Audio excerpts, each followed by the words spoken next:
Hopefully I can get this Tapu Koko raid done before I go to the gym. Good morning, God bless, hope y'all doing well.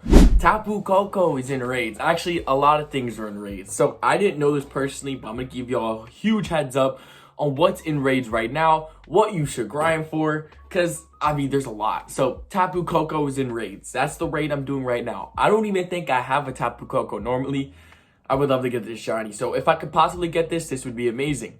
Nihilego is in raids. Now, I did that raid before. Nihilego is insanely good poison type as an Ultra Beast, so I highly recommend going for that. Dialga and Palkia are both in raids as well. I mean, the raids are fantastic. So, what are the best ones? Now, Tapu Koko is on the lowest to not grind. This is not the best Pokemon in the world, as I've heard. I'm still grinding it personally because the shiny looks stunning. I like the black shinies. I think they look super sick, especially with the Tapu Koko look. I think it looks absolutely insane. So being able to get a Tapu Koko shiny, that would be amazing. If I could do it with this one raid, fantastic. Because I don't want to grind it too much, especially because I don't want to use remote raids. However, I know that on, what's today? The 19th is going to have Nihilego Hour. The 20th is going to have Tapu Koko. 21st is going to be Dialga. And then the 22nd is going to be Palkia. So, raid hours every day this week. It's insanity. And then, at the end of the week, we're getting the Wild Area event itself. Which is crazy. I need to use a ground type. Okay. Tapu Koko. Ground type's good against it. Same thing for Nihilego. Ground types are your best moves. I don't know why I was using a rock type attack. That was odd. Anyways, we're doing insanely good. Oh my goodness. Wow. Shadow Garchomp is game breaking. But usually Groudon is your best thing to use. And one thing I'm really excited for as well, for when we get raids, is, or I guess this is more in the wild area event itself, when we're getting Primal Kyogre and Groudon. That is going to be amazing. I can't wait for that. That's going to be so sick, bro. I'm excited because what Pokemon Go is doing, their events are just fantastic right now. Like, the time to play Pokemon Go is literally now. The amount of raids that we have, and then, of course, on the 22nd to the 24th is unlimited remote raids. Dude, they haven't done that in years. That's insane. So I'm going to knock out this raid. Hopefully we get this shiny, because I'm not going to have too many tries to get Tapu Koko shiny. So if I could get it now, that would be fantastic. I just know I need to catch it. I don't know the 100% I beat for Tapu Koko. This was a 2196.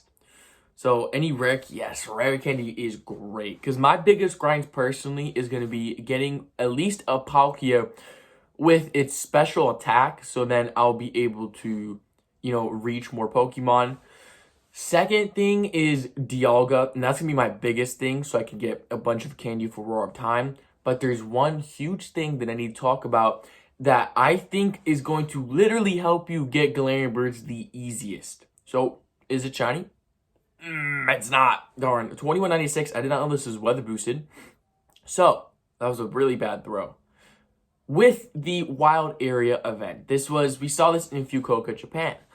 We got what was called, I think it was Safari Balls. And how these worked, they're kind of simple. They look like a ball that is like from the Safari. It looks sick. But the huge thing about this that's super important is the fact that you use these balls to get mighty Pokemon. Mighty Pokemon are Pokemon that literally are like 3,000 CP, like really high CP. When you encounter them as the Pokemon, it'll show exclamation points just because that's how high CP it is. If you remember playing the game when you were lower level and you saw in the wild, like a couple thousand CP would have an exclamation points, it's the same, but for every trainer.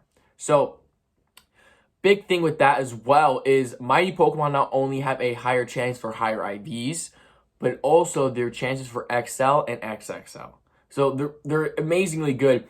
And with the Fukuoka event and what we saw is that, oh, that was a bad throw, that the Safari Balls reset every hour. So I'm assuming since that happened, I'm assuming we are going to get that the same way. So where the Safari Balls are basically, it's going to be a really good ball to use. Like, if you don't use this on a mighty Pokemon, really high chances the mighty Pokemon's running away.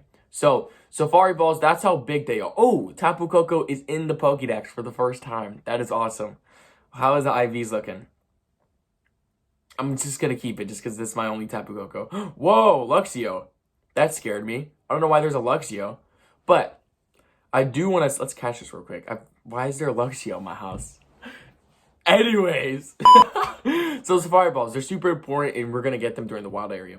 But the thing with Galarian birds and why this correlates is Galarian birds are really, really difficult to catch. Their flee rate is very, very low. However, with the Safari Balls, and since it makes it so much easier to catch Pokemon, people in Fukuoka, Japan have done this, as well as I've been hearing around as well, that if you use a Safari Ball on a Galarian bird, it's going to be way easier to catch it, like significantly easier. So, what is my biggest recommendation for you so you can try and get a shiny Galarian bird a lot easier or get your chance to catch Galarian birds way easier? What I would recommend is raiding Dialga. Dialga, I'll actually show you after I show this evolution of Luxray. If I go to Dialga right now, you'll see that Dialga has what is called Roar of Time. During this event, Dialgas are going to be in raids. There's a 1 in 10 chance of getting a Roar of Time Dialga. As you guys can see here, it distorts time for 6 minutes, pauses the timer of the incense, lucky eggs, star pieces, or the daily adventure incense.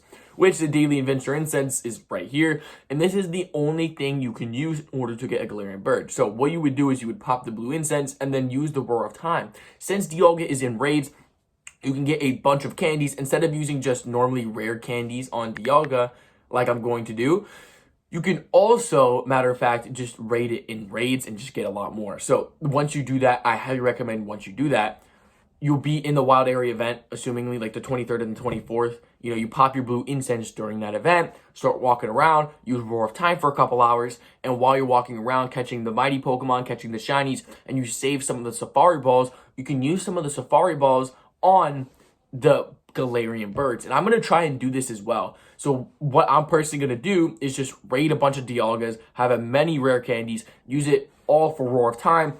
And during the entire wild area event, all I'm simply going to do is just pop the blue incense, keep walking around, and just get as many Galarian birds as possible. And I'll try and make sure I make a video to see how true this is. Because yes, other people have done it, but I'm one of those type of people when it comes to, tips and, big tricks of Pokemon Go. I like to try it myself as well. So I'm definitely going to try and do that during the wild area event. But I tell you this so you can be fully prepared. Because if you want to get a Galarian bird and you want it shiny and you don't want to use your Master Ball, then I'd highly recommend you try and do this type of trick. You guys can let me know in the comments below what you guys think of that, and if you're going to try and raid a lot of Dialga so you can use a bunch of Roar Time. God bless. Jesus loves y'all. Thank y'all so much for showing up. I'll see y'all in the next one. Have a fantastic day.